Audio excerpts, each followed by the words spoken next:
राधा राधा राधा राधा राधा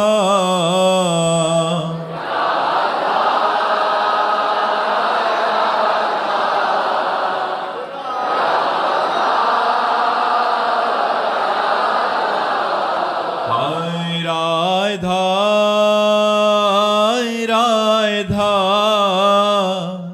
राधा राधा राधा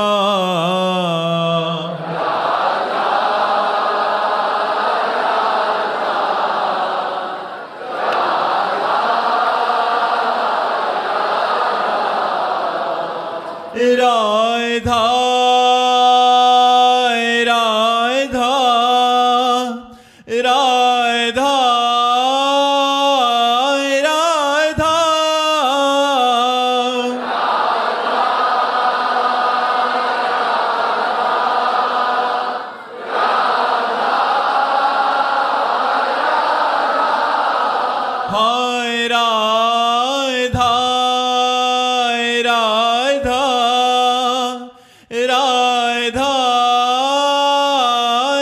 राधा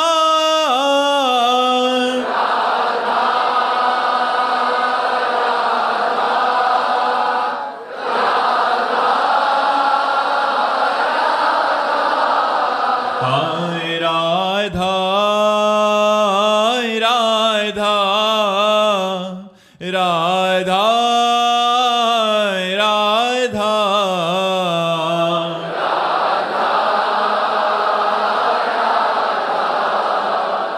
राधा राधा श्री राधा वल्लभ लाल की समस्त संत हरि भक्तन की श्री वृंदावन धाम की सतगुरुदेव भगवान की। राधिका शरण दास जी। राधे राधे महाराज जी। महाराज जी, भगवत कृपा तथा श्री सतगुरुदेव भगवान की करुणा कृपा से सभी जिज्ञासाओं का समाधान हो रहा है। महाराज जी, एक छोटा सा प्रश्न है कि प्राय सभी संत महापुरुषों के जीवन में ये देखा जाता है कि उनका कोई भी प्रारब्ध शेष नहीं था, किंतु उन्हें अनेक लोगों के द्वारा कष्ट दिया गया। क्रियमान करने वाले व्यक्ति को आगे पीछे उस कर्म को भोगना ही पड़ेगा, किंतु उन संत ने अपने किस प्रारब्ध का फल भोगना?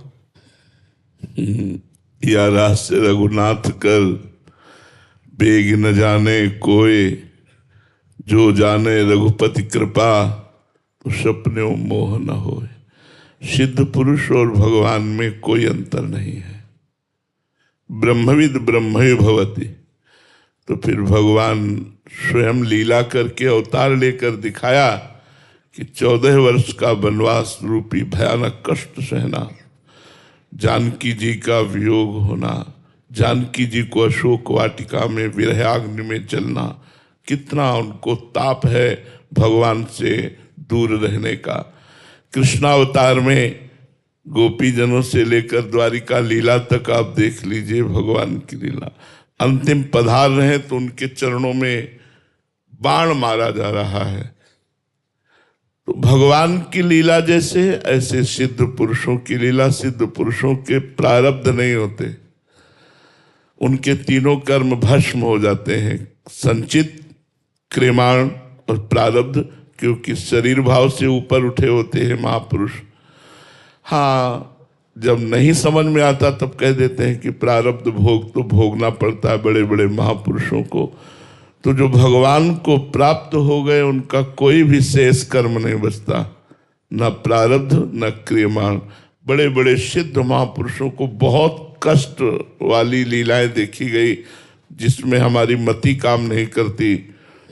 जहाँ लिखा है एक बार राम कहे तो सारे पाप नष्ट हो जाते हैं, वो परम पवित्र हो जाता है। एक बार कृष्ण कहे, एक बार राधा कहे, एक बार परमात्मा का स्मरण करे, वहाँ जो रात दिन परमात्मा के स्मरण में है और इतना भयानक कष्ट, चाहे आप बड़े महापुरुषों को किसी को देखो, पूज्यपाद सिउड़िया बाबा जी महाराज निरंतर ब्रह्माकार वृत्ति, मूर्तिमान ब्रह्म, चलते फिरते अगर ब्रह्म के दर्शन तो पूज्य पादुड़िया बाबा थे, लेकिन अंतिम लीला बहुत शरीर रुग्ण रहना, बहुत कष्ट रहना, फिर भी उसमें वो शांत भाव से पद्मासन में बैठे हैं। इधर आनंद ब्रह्मचारी भागवती कथा श्री प्रभुदत्त ब्रह्मचारी जी वाली पढ़ रहे हैं। इधर एक आता है और वो कहता है मैं चंवर करूंगा, मना कर देते हैं निज सेवक लोग, नहीं, बस वो जाता है और गड़ासा उठा के लाता है और ऐसे महापुरुष के ऊपर 6 गड़ासे, ऐसे 6 इंच गड़ासा घुस जाता, फव्वारे खून के निकल पड़ते हैं। ओम प्रणव का उच्चारण करते हुए शरीर पूर्ण कर देते हैं। सेनपुर में बाबा गुरु श्री मग्नानंद सरस्वती जी, एक संत आए, मना कि आप यहां नहीं रह सकते क्योंकि आप गांजा पीते हैं। बाबा सरकार ने कहा नहीं, रहने दो इनको, तो उनकी आज्ञा को कोई टाला नहीं। एक दिन वो गांजा पीने वाले संत कुल्हाड़ रखते थे, बाबा सरकार के पास आए, मग्नानंद सरस्वती, सेनपुर, फतेहपुर जिला। उन्होंने कहा कि बाबा तुम्हारी यश कीर्ति देखकर मुझे ऐसी जलन होती कि मैं कुल्हाड़ से तुम्हें काट डालूं।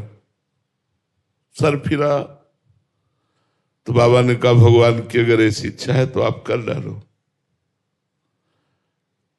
ये एकांत में उससे बात हुई। 20-50 शिष्य थे, सबको बुलाया और कहा कौन कौन हमारे साथ चलना चाहता है। तो सब बोले कि प्रभु मैं आपके साथ चलना चाहता हूं।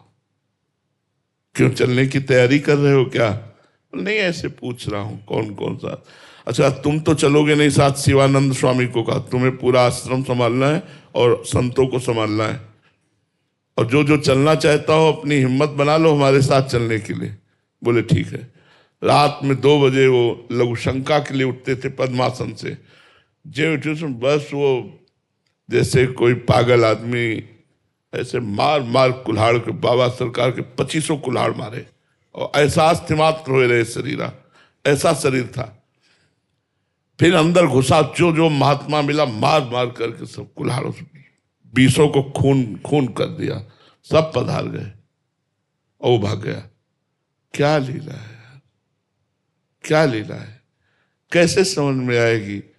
गुरु अर्जुन देव को कितना कष्ट दिया जा रहा है, गुरु तेग बहादुर सिंह बलिदान, ये सब क्या है? अगर हम ये सब समझने चलेंगे ना तो हमारी श्रद्धा में फर्क पड़ने की संभावना है। वृंदावन में घनानंद स्वामी जैसे बड़े महापुरुष, जब ये औरंगजेब आया और इसने मंदिरों को और सब संतों को, तो जो लताएं हरी भरी झूम रही थी उनको उजाड़ रहे थे, तो इन संतों ने गर्दन रख दी कि पहले मेरी गर्दन काटो फिर लता काटने देंगे वृंदावन की। वृंदावन की लता प्रिया की प्रिय है, प्रिया प्रीतम स्वरूप है। उन्होंने गर्दन काट दी। जब वृंदावन दास चाचा को बहुत बुरा लगा, प्रिया प्रीतम से कहा आप कहाँ थे? ऐसे निष्ठावान महापुरुषों के जब गले काटे जा रहे थे। तो ये बाहरी जो लीला है ये कुछ ऐसी है कि इसका विवरण व्याख्या नहीं की जा सकती है। भगवान का क्या प्रारब्ध, वो लीला करते हैं, वो दिखाते हैं कि मनुष्य लोक में अगर हम भी आते हैं तो हमको भी विपत्तियां और कष्ट सहना पड़ता है। नहीं, भगवान का क्या प्रारब्ध, जो कालातीत है, त्रिगुणातीत है, द्वंद्वातीत है, उनका भी कोई प्रारब्ध होता है क्या? ऐसे ही जो ब्रह्म प्राप्त महापुरुष है, जो भगवत प्राप्त महापुरुष है, वो कालातीत है, त्रिगुणातीत है, उनको कोई कर्म बंधन कष्ट दे सकता है क्या? पर उनके भी शरीरों में बड़ी लीलाएं विचित्र देखी जाती है। इसलिए ये भगवान का रहस्य है, वो ही जाने। अब हमारी तो बुद्धि इसमें काम नहीं करती, क्योंकि सन्मुख होए जीव मोहि जब ही जन्म कोटि अघनाश होता है, करोड़ों जन्मों के पाप नष्ट कर देता हूं। फिर कौन सा पाप बचा महाराज जो इन संतों को भोगना पड़ता है, बड़े बड़े संतों को। तो ये लीला है भगवान की। हम मानते हैं कि अपने संतों के साथ भगवान ये प्रतिकूलता रूपी लीला करके जगत को दिखाते हैं कि ऐसी भी परिस्थिति में हमारे भक्त की स्थिति क्या होती है, हमारे संत की स्थिति क्या होती है। ये एक बार पूज्यपाद उड़िया बाबा का बड़ा यश हो रहा था, तो कुछ जो वास्तविक साधुता को प्राप्त नहीं है और संत वेश में है, उनको जलन हुई। वैसे दूसरे की यश कीर्ति सुनकर खुशी होनी चाहिए, पर जिनके हृदय में द्वेष होता है, हृदय मलिन होता है, उनको जलन होती है प्रशंसा सुनकर। तो एक आदमी को अच्छी मुद्राएं दी और कहा प्रवचन जब कर रहे हो तो ऐसे प्रणाम मुद्रा में जाना और चाकू साथ रखना और उनकी नाक काट लेना, उड़िया बाबा की। ऐसे महापुरुष के वो ऐसा ही किया। प्रवचन हो रहा था भरी सभा में, तो ऐसी मुद्रा में आया कि लोग समझे प्रणाम करने जा रहे हैं। वह तुरंत चाकू निकाली और मारी, तो इतने सतर्क वो सेवादार खड़े थे, तुरंत हाथ में पकड़ ले, लेकिन पकड़ते पकड़ते चावल भर चाकू नाक में धंस गई थी। तुरंत उसको बाबा ने कहा नहीं, और उसको गले से ऐसे लगाया और अपनी गुफा में ले गए। कहा मीठा दूध करके लाओ, गरम गरम मीठा दूध पिलाया और बोले भैया हमसे कोई गलती हुई क्या कि आप मारने आए थे। वो रो पड़ा, बोले बाबा हम गरीब आदमी, हमें पैसे का लोभ दिया गया कि बस इतना तुम कर दो, इतना रुपया दे देंगे। तो बाबा कुछ रुपया मिल चुका है, कुछ मिलेगा, इस लोभ से हमने ऐसा किया। बाबा ने कहा इसको कुछ रुपए दो। कहाँ से आए हो भैया? तो उनका हाथरस से। बोले जाओ इसको हाथरस की गाड़ी में बैठा लो और मेरी शपथ है कोई इसे कुछ बोलेगा नहीं। ऐसे निर्मल संतों के साथ ऐसा व्यवहार, कौन सा कर्म है भैया? जो ब्रह्म प्राप्त हो गए उनको कौन सा कर्म बांध? जो भगवत साक्षात्कार किए हुए संत हैं, जो भगवान के नाम में रात दिन लगे हुए, इतना कष्ट तो किसी पापी को भी नहीं देखा जाता जैसा महात्माओं को कष्ट दिया गया। आरे से चिरवा रहे हैं आराम आराम से, बीच में खड़े करके चांदनी चौक में आरे से चिरवा। ये क्या है? हमारी तो बुद्धि काम नहीं करती, बस इतनी बात समझ में आती है कि जोई जोई प्यारो करे सोई मोई भावे, तेरा किया मीठा लागे। बस यही बात दोहरा सकते और तो कुछ नहीं बोल सकते। तेरा किया, ये नहीं कहा कर्म का मैं भोग रहा हूं। गुरु अर्जन देव जी के वचन थे, तेरा किया मीठा लगे। तेरा किया हुआ है ना, इसलिए मुझे मीठा लग रहा है। तो वो जोई जोई प्यारो करे सोई मोई भावे। अब प्यारे ऐसा क्यों करते हैं अब पता नहीं, उनकी लीला वो जाने। बकाया संतों को दर्शन मात्र से पाप नष्ट हो जाते हैं। फिर उन संतों में कौन सा पाप बचा? जिनके स्पर्श और संभाषण से पाप नष्ट हो जाते हैं, जिनके स्पर्श और संभाषण से भगवत प्राप्ति हो जाती है, उन संतों में कौन सा पाप बचा? ये तो मुझे समझ में नहीं आता, ये भगवान ही जाने। आगे कभी समझ में आएगा तो बता देंगे। अभी तो इतने समझ में आता है जैसे भगवान की लीला, ऐसे भगवत प्राप्त महापुरुष की लीला। वो कर्म बंधन से मुक्त महापुरुष होते हैं। जो शुभ अशुभ का भोग होता है वो कर्म बंधन युक्त प्राणियों को, अज्ञानियों को होता है, जीवन मुक्त महापुरुषों को नहीं होता। फिर जब कोई इस बात समझ में नहीं आती तब आता है कि जीवन मुक्त महापुरुषों को भी प्रारब्ध भोगना पड़ता है। तो जैसे भगवान की लीला, हम तो ऐसे सिद्ध महापुरुषों की लीला मानते हैं, प्रारब्ध वारब्ध नहीं मानते हैं। वो चाहे तो किसी का भी प्रारब्ध नष्ट कर दे, उनके ऊपर क्या प्रारब्ध। ऐसे ऐसे सिद्ध महापुरुषों को बड़े कष्ट पाने पड़े। लोगों ने जहर खिला दिया, लोगों ने मारा पीटा, क्या क्या नहीं किया। ऐसे कितने उदाहरण हमारे स्वयं जानकारी में है। यह ढूंढी घाट कानपुर, ढूंढी घाट गंगा किनारे है। श्री स्वामी आत्मा प्रकाश जी महाराज बड़े सरस और सिद्ध संत, हनुमान जी महाराज की आराधना से परिपक्व, सियाराम के प्रेम में मतवाले ऐसे महापुरुष को, तो हनुमान जी के मंदिर में आभूषण आदि, स्वर्ण का छत्र आदि, तो सोचा जब मंदिर में इतना है तो बाबा के बगीचे में जहाँ कुटिया में रहते होंगे वहाँ तो और होगा। तो रात्रि में बाउंड्री फांद करके लोग गए और लाठियों से मारा।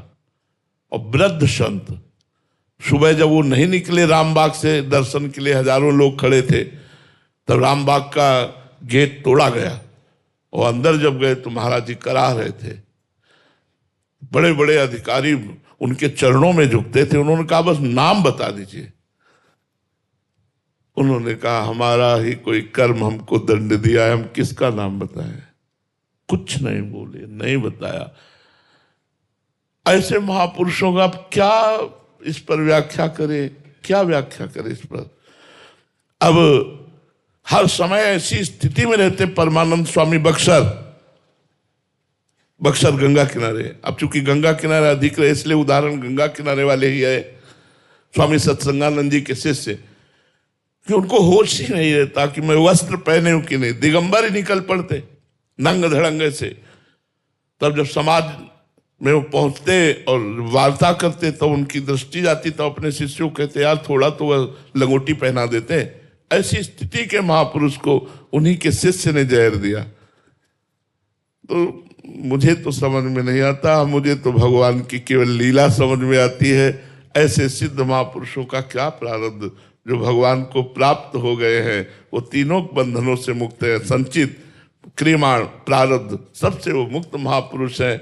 बस फिर यही कहता हूं कि जब बात समझ में नहीं आती तो यही कहना पड़ता है कि शरीर की रचना का प्रारब्ध था वही भोगना पड़ा, अन्यथा महापुरुषों का क्या।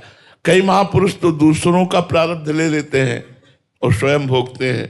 अपने निज जनों का, शिष्यों का देखा कि भारी विपत्ति में दुख आने वाला है, उनको समझने भी नहीं दिया, उनका प्रारब्ध स्वयं ले लिया और भोग लिया। ऐसा भी देखा गया है। बकाया महापुरुषों की लीला और भगवान की लीला अनिर्वचनीय है। नेति नेति वेद कहते हैं, तो हम क्या वर्णन कर सकते हैं। किरण बालाजी गुरुग्राम से। राधे राधे महाराज जी। महाराज जी, प्रेम और मोह में क्या अंतर है? मोह शरीर को लेकर है, शरीर के संबंधियों को लेकर है, इंद्रियों के भोगों को लेकर के है। और प्रेम आत्मस्वरूप श्री भगवान को लेकर है। आत्मरति, कृष्णरति, रामरति, इसे प्रेम कहते हैं। जो सच्चिदानंद से है उसे प्रेम कहते हैं। जो त्रिगुण माया के द्वारा रचित आसक्ति है उसे मोह कहते हैं, काम कहते हैं, राग कहते हैं। ये मोह अज्ञान जनित है। शरीर को मैं मानकर इंद्रियों के द्वारा भोगे जाने वाले भोगों में सुख बुद्धि, यही मोह है। मोह मूल बहुशूल प्रद त्यागहु तम अभिमान, भजहु राम रघुनायक कृपा सिंधु भगवान। जो कृपा सिंधु भगवान का भजन करते उन्हें प्रेमी कहते हैं। जो ब्रह्मबोध संपन्न महापुरुष हैं वो आत्माराम आत्मरति में रहते, आत्म प्रेम में। जो भक्त हैं वो कृष्ण या राम प्रेम, शिव प्रेम में रहते हैं। जो मोही हैं वो शरीर प्रेम में रहते हैं। उनको शरीर राग सब सुखद दिखाई देता है कि हमारा शरीर स्वस्थ रहे और शब्द स्पर्श रूप रस गंध इंद्रियों का मैं भोग करता रहूं। अगर वो भक्ति भी करते हैं तो यही मांगते हैं, इंद्रियों के भोग की अनुकूलता, मन के भोगों की अनुकूलता, मन के अनुकूल परिस्थिति। वो भगवान से प्रेम नहीं करते। प्रेमी वही है जो भगवान से प्रेम करता है। मोही वही है जो भगवत विमुख है, अज्ञान युक्त है, शरीराभिमानी है, भोगायुक्त है। उषा वर्मा जी। राधे राधे महाराज जी। महाराज जी, ऐसा कौन सा व्रत करें कि मेरी सारी मनोकामनाएं पूर्ण हो जाएं? राधा राधा राधा राधा नाम जप करो। नाम जप करने से सब कामनाएं पूर्ण हो जाएंगी। समस्त कामनाओं को पूर्ण करने के लिए अमोघ बात है भगवान का नाम। जो नाम आपको प्रिय लगे, राम कृष्ण हरि शिव राधा दुर्गा, जो नाम प्रिय लगे खूब डट के नाम जप करो, सब कामनाएं पूर्ण हो जाएंगी। जो कामनाएं तुम्हारे को बाधा देने वाली वो नष्ट हो जाएंगी और जो कामनाएं तुम्हारा मंगल करने वाली वो पूर्ण हो जाएंगी। खूब नाम जप करो। नाम जप से बढ़कर के कुछ नहीं है। मेरी समझ में कोई और ऐसा व्रत नहीं है। नाम जप, नाम के बराबर कोई व्रत, यज्ञ, तपस्या, इसके आगे कोई नहीं। नाम नाम है, वो अपने आप में गरज रहा है। नाम में बिल्कुल चित्त लगा दो, जो चाहो प्राप्त कर लो। नाम चकाचक धन है। जितना नाम रूपी धन एकत्रित कर लो, लोक परलोक में जो चाहो खरीद लो, जो चाहो प्राप्त कर लो। नाम जप, मेरी समझ में तो नाम जप आया है पूरे जीवन में। नाम जप आया है। और तो सब हैं ही साधन कि भाई चंद्रायण व्रत रहो, कृच्छ व्रत रहो, पुंसवन व्रत रहो, कई भी व्रत हैं, व्रतों का वर्णन आया है। लेकिन हमारी समझ में आया है कि नाम जपने का व्रत ले ले कि मैं कभी प्रभु का नाम नहीं भूलूंगी, बस अब जीत गए। भगवान को अधीन किया जा सकता है नाम जप करके, तो और कौन सी बात रह गई। तो मेरी बात तो यह है कि सबसे बड़ा व्रत है निरंतर जिह्वा से राधा राधा राधा राधा नाम रटना, अपने गुरु का नाम रटना, अपने प्रभु का नाम रटना, यही सबसे बड़ी बात है। अमित कुमार जी भागलपुर से। राधे राधे महाराज जी। महाराज जी, भगवत प्राप्ति जीवन रहते ही संभव है या मृत्यु के पश्चात होती है? आपका प्रयास, इसमें आपका पुरुषार्थ, आपने डट के भजन किया और हट के भजन किया, संसार की वासनाओं से हट के डट के भजन किया, तो जागृत अवस्था में, जीवित अवस्था में ही भगवत साक्षात्कार हो जाएगा। लगन लग जाएगी, और आपकी लगन नहीं लगी, आप भजन कर रहे हो लेकिन भगवत प्राप्ति की प्रबल लालसा नहीं लगी, तो अंतिम समय भगवान कृपा करके अपना स्मरण दे देते हैं और जीव भगवान को प्राप्त हो जाता है। अगर कोई वासना रही तो एक जन्म और होता है, उस वासना का भोग भोगवा कर उसे मुक्त कर देते हैं। अतुल कृष्ण दास जी। राधे राधे महाराज जी।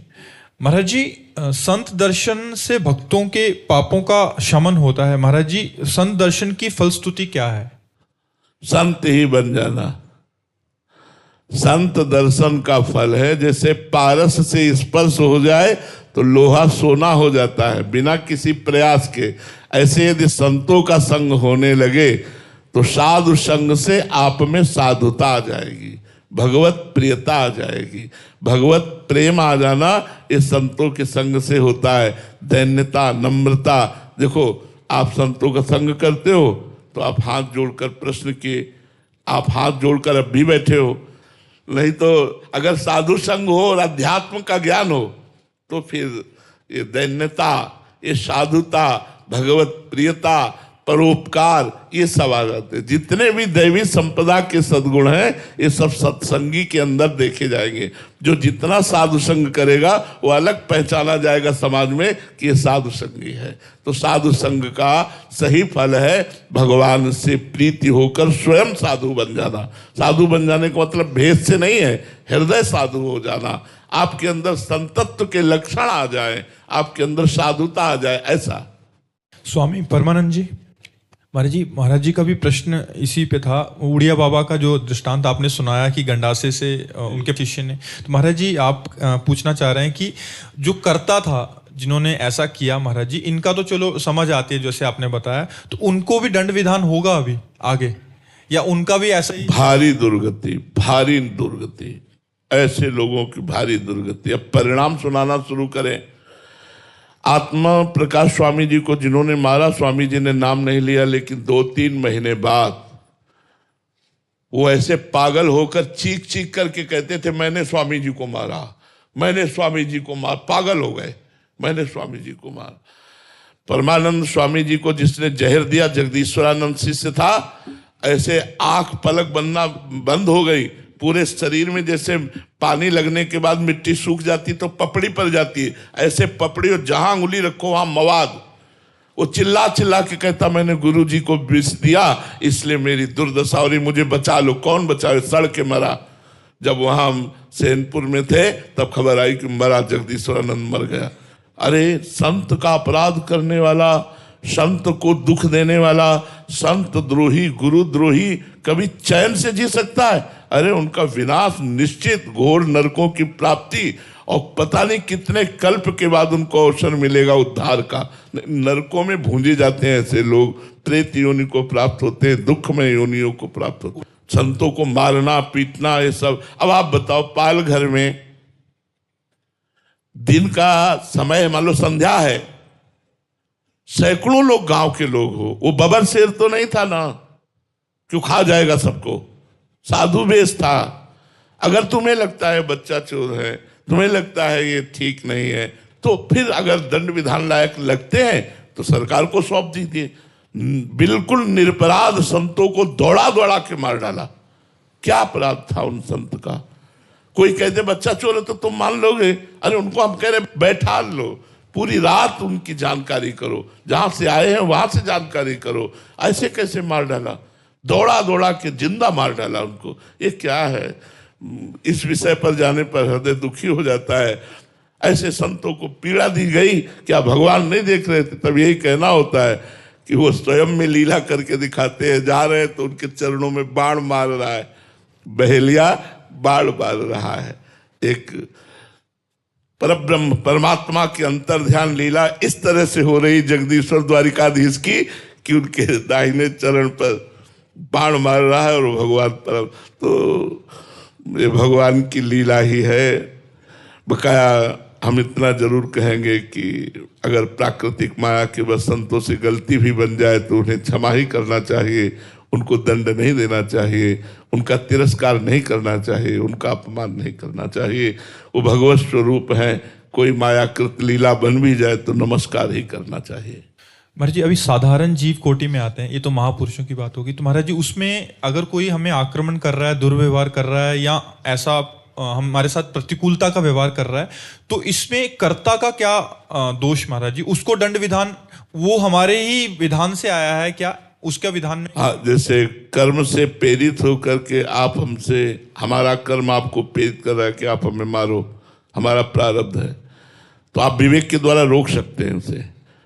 अगर नहीं रोके तो आप क्रियमाण के कर्ता भी बन गए, उसका तो प्रारब्ध भोग हो गया, आपका क्रियमाण बन गया, आपको दुर्गति भोगनी पड़ेगी। विवेक के द्वारा आए हुए वेग को रोका जा सकता है। हमारा प्रारब्ध है कि हम ये करें, तो हम विवेक के द्वारा उसे रोक सकते हैं।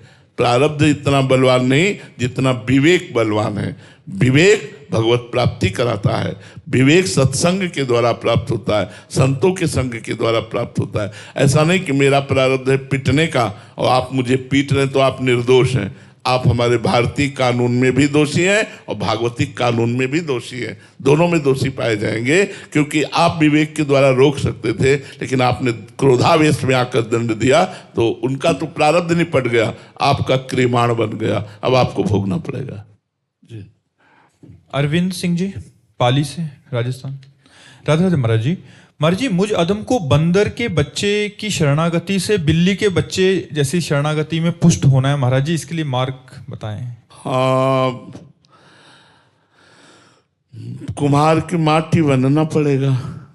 कुम्हार जब माटी खोद के लाता है तो उसे पीटता है, एक छोटा सा भी कण नहीं रहने देता। फिर इसके बाद पानी डाल करके मसलता है, फिर इसके बाद पैरों से रौंदता है, फिर हाथ से गोलाकार करके चाक में चढ़ाता है, फिर जो मन आता है वो आकार देता है, फिर सूर्य के ताप में तपाता है, फिर आग की ज्वाला में जलाता है, फिर बाद में पात्र बन जाता है जो रस पानी ग्रहण करने की योग्यता है।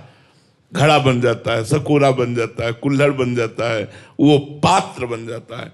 तो हम किसी सदगुरु की शरण में हो, वो हमारे अहंकार को रौंदे वो हमारे जो मनो अनुकूलता की चाहे उनको रौंदे और वो जैसा चाहे वैसा मुझे बना ले, तब जाकर हम बिल्ली के बच्चा बन पाएंगे, नहीं तो कहने से नहीं बन पाएंगे। पहले किसी सदगुरु की शरण में हो और पूरा उनको अधिकार दे दे। जैसे मिट्टी कुछ नहीं बोलती और कुम्हार जैसे चाहता वैसे रौंदता है, ऐसे हम अधिकार दे दें कि गुरुदेव ये तन मन प्राण जीवन आपका, अब जैसा चाहो ऐसा आप कहो। वो कह दे खड़े रहो तो खड़े रहो, कहे तो बैठ जाओ तो बैठ जाओ, वचनम करिष्ये तो में, तो बिल्ली के बच्चा बन जाओगे। नहीं तो ये अहंकार और बुद्धि ये दोनों मिलकर हमको शरणागत नहीं होने देते। कहने को केवल रहता है भगवान आपकी शरण में हो, लेकिन वाणी से केवल शरणागति की बात करते हैं। हृदय हमारा अहंकार और कर्तृत्व भाव से रहता है। अहंकार भी मूढ़ात्मा करता है। जब तक किसी संत महात्मा भक्त जनों की शरण में जाकर उनकी आज्ञा के अनुसार नहीं चलते, तब तक ये अहंकार बना रहता है, रौंदा नहीं जाता। और ये रौंद दिया जाता है तो फिर बिल्ली का बच्चा बन जाता है। अजात पक्षायु मातरम खगा, जैसे छोटा सा बच्चा जिसके पंख नहीं निकले, केवल माँ की बाट जो होता है, ऐसे शरणागत केवल भगवान की बाट जो होता है, उनकी कृपा की बाट। हम आपको बात बता रहे हैं, जैसे माँ पूरा श्रृंगार कर देती है बच्चे का, पर एक टिक्की काली लगा देती है, तो नहीं लगा देती, एक दो टिक्की काली ले ले, तो उससे पूछो, अरे बावरी इतना मल मल करके इसको स्नान कराया, फिर ये काला धब्बा क्यों लगा दिया? बोले किसी की नजर न लग जाए। ऐसे ही भगवान अपने भक्त को पूरा प्योर शुद्ध बना देते और एक दो बातें छोड़ देते जिनमें लोगों की नजर फंस जाए, जिनमें लोगों की नजर रह जाए, नजर न लगे और वो उसी में रह जाते। भैया जैसे भगवान की लीला समझ में नहीं आ सकती, ऐसे महापुरुषों की लीला समझ में नहीं आ सकती। हमको चाहिए कि शास्त्र के अनुसार चले, तब हम उस स्थिति को प्राप्त होंगे। बिलैया का बच्चा बनना महापुरुषों की शरण में आकर ही है। पहले बिलैया के समीप तो जाओ, जो बिलैया बन गए हैं प्रभु की, उनकी समझ में जाओ, तो उनकी शरण में जाने पर आपको बच्चा वो बना देंगे। वो पूरे भगवान के हो चुके हैं, अब वो आपको उठाकर भगवान की शरण में रख देंगे। बिना भक्त के संग के भक्ति का प्रादुर्भाव नहीं होता। भक्ति स्वतंत्र सकल सुख खानी, और बिन सत्संग न पावे प्राणी। बिना सत्संग के, बिना साधु कृपा के साधुता नहीं आती, भक्ति नहीं आती, ये पक्की बात है। श्री राधा वल्लभ लाल की